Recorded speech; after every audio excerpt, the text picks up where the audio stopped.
Welcome to Strawberries and Cream. Yesterday we spoke about tennis. Today we are going taking you somewhere television cameras don't always go. Behind center court. Into the traditions, the stories, the secrets, and the little quirks that make Wimbledon unlike any other sporting event. And joining me once again is former India Davis Cup player and award-winning coach Nitten Kirrtane, our tennis aficionado Vijay Chabria, and our resident troublemaker Rohan. Welcome, guys. Thanks a lot, Priya. Thank you, Priya. And I prefer the voice of the people, right? Because somebody has to ask the tough questions out here. You know that people will. Yeah, right. Or create controversies when none exist, right? Oh well, you just mentioned my KRA. That's my KRA, the key result area, right? Okay, let's begin with the obvious question. People call Wimbledon the greatest tournament in tennis, but is it really, or is it just because of legacy? Rohan? Exactly right what you mentioned. So for different sports, there are different places that we hold sacred. So for example, for Wimbledon, why do we treat it as royalty? I mean, we've got Monaco for Formula One, we've got Lords for cricket, we've got Wembley for football. So my question would be, why is Wimbledon royalty? Because Wimbledon isn't just a tournament. It's where history lives. It's where the traditions are preserved. The trophies haven't changed much. The all-white dress code remains. The royal box is still a part of the entire experience. We've seen that the Duke of Kent, come and give the trophies himself. Now we see Catherine, Princess of Wales, give out the trophies herself. We've seen royalty in the box. The all-white dress code was initiated so that the sweat looks doesn't show up on people's t-shirts. So you don't just play at Wimbledon, you become part of its history. The champions are invited every year to become a member of this unique club, and they're given a unique card to enter the club. So it's an honorary membership that is awarded. There are other traditions, the strawberries and cream from the farms of Kent, Rufus the Hawk, who manages the facility, keeping the pigeons away from the rooftop of the center court. It's a great atmosphere. Absolutely. Nitten, what's your perspective? Yeah, I mean, I agree with Rohan and Vijay. Just Wimbledon is Wimbledon, Like I said, the first thing people question and ask you or any player, because in India we don't have too much of tennis going on, is, have you played Wimbledon? So, when the answer is yes, there's a spark in the eye of the person asking, because then they know that, yes, this guy is something special. Years back, Wimbledon was on my agenda too.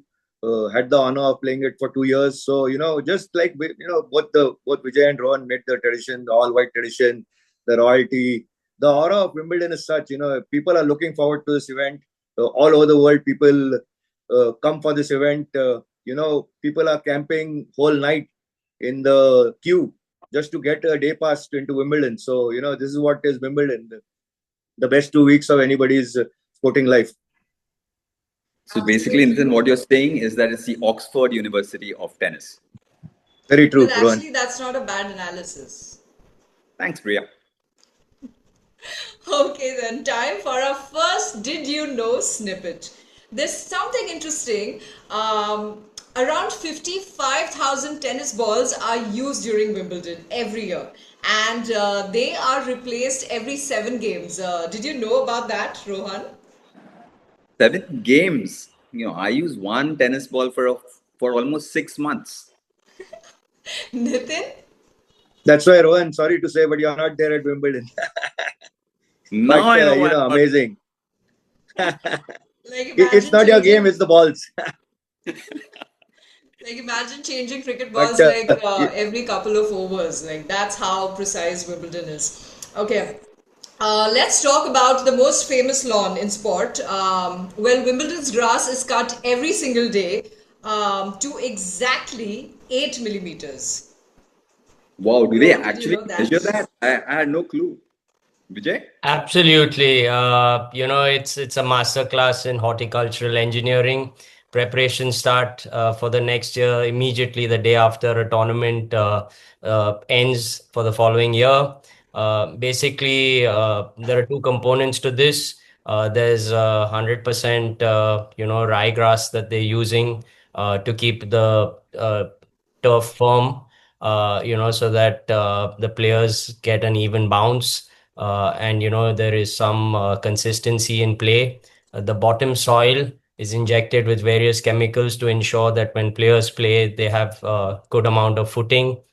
We see also, things that, are very pertinent is a titanium dioxide mixture when line marking is being done on the courts. These are small things that are, taken care of to ensure that, the players have a good experience.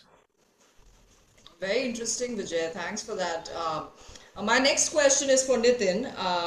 Why do so many great players struggle on the grass? A good point, Priya. Adding to Vijay's last point, I just wanted to talk a little bit of the Wimbledon covers. A second or two of rain and the covers are on in a flash. So that is what how trained, well trained the ball boys, the ground staff. It's just an amazing moment. And to adding to your question, Wimbledon is a struggle on grass for the top players. It's a good question because a lot of time the players are underprepared. A lot of the players feel that there has been top players used to skip Wimbledon, but and feel that Casper Ruud is one of them. Casper Ruud once has said, "Grass is for cows." I hate playing on Wimbledon, but somehow he keeps coming here. He's obviously one of the top players of the world, and people feel that grass, the bounce, the bounce is uneven, the surface is sticky.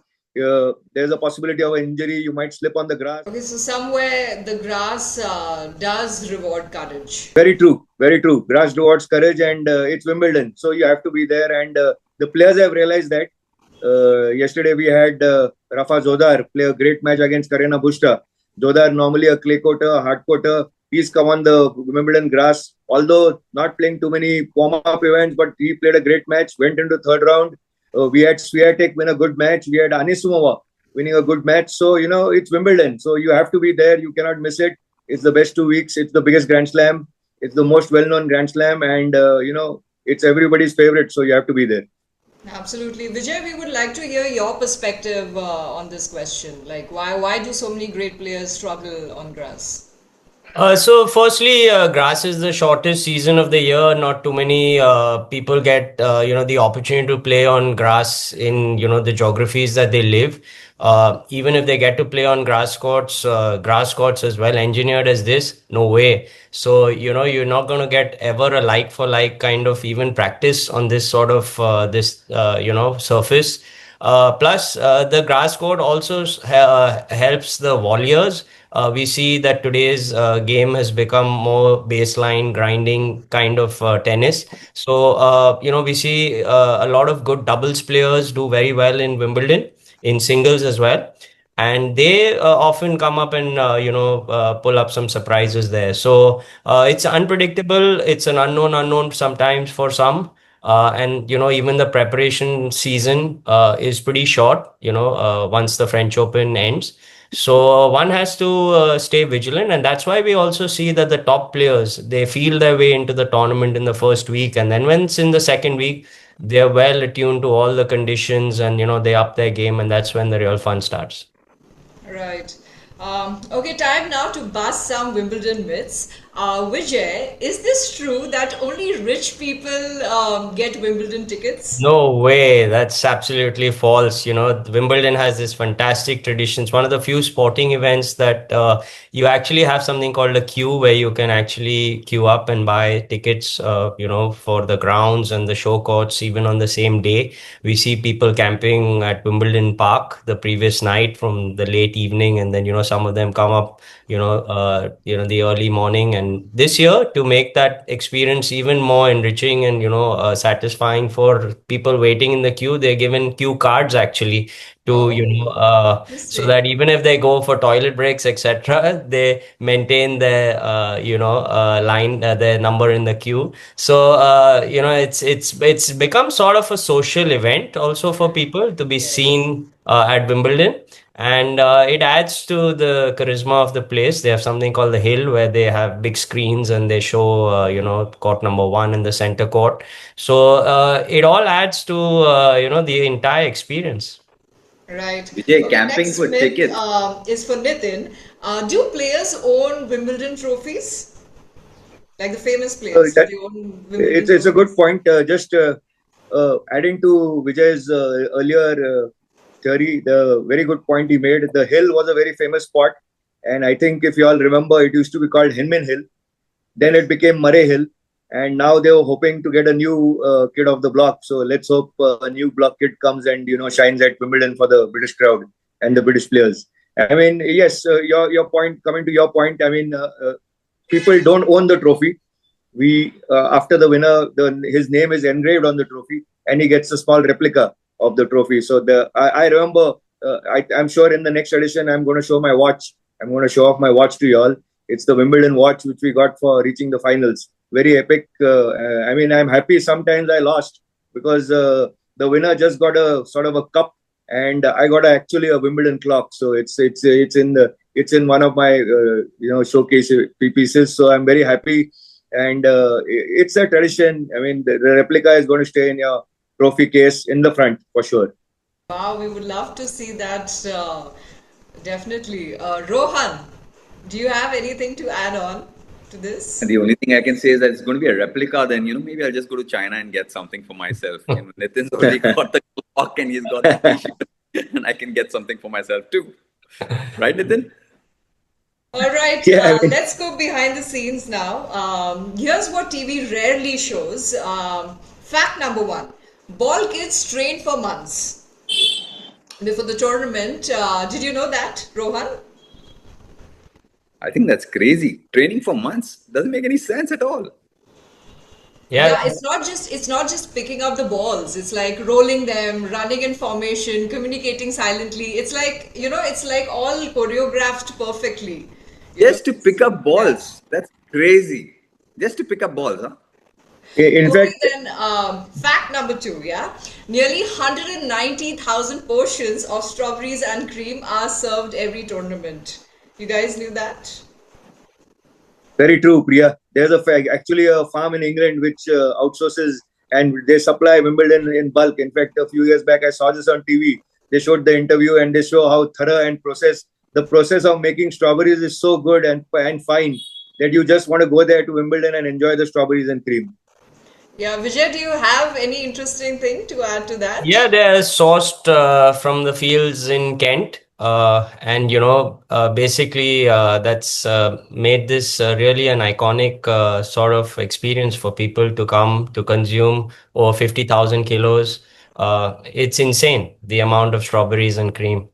And it doesn't come cheap, Priya. It comes at a good cost of, I think, 20-25 pounds. What do you think, Rohan, Vijay? I think, nothing Nitin, comes I think we cheap. should go for fish and chips. Nothing cheap about Fish and chips are cheaper. That's outside Wimbledon. That's outside Wimbledon. Okay.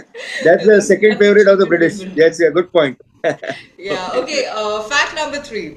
Players walk through a tunnel beneath center court after stepping into the spotlight. I'm sure, you guys know that. Like, That's where the winning or losing you come to know. So if someone is really angry, he's going to go crazy in the tunnel, and the guy who's won the match is going to run through and wait to see his coach and give him a big hug.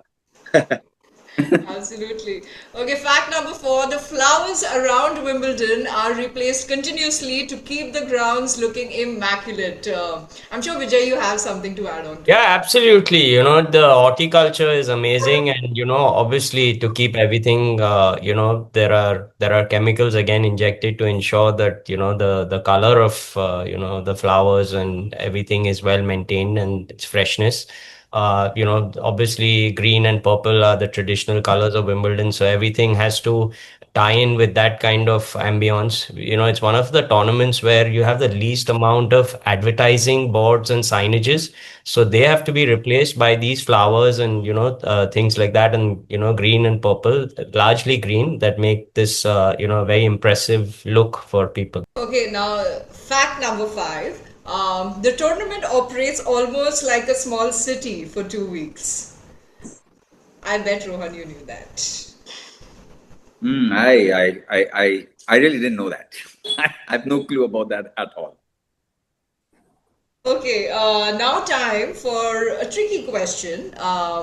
Greatest grass court player ever. Only one name. Nitten, we'll start with you. I'm going with Roger Federer, the greatest, the GOAT. Vijay? It has to be Martina Navratilova for me. For the number of slams she's won. She's won 18 singles, Grand Slams, 9 of them at Wimbledon, 31 doubles Grand Slams, 10 mixed doubles Grand Slams, all adding to 59. Imagine. That's an open era record. And it's not only that she won all this, to stay at the top is real, shows what kind of a player she was. She was number one for over 300 weeks in singles play and over 200 weeks in doubles. So for me, no brainer. Rohan?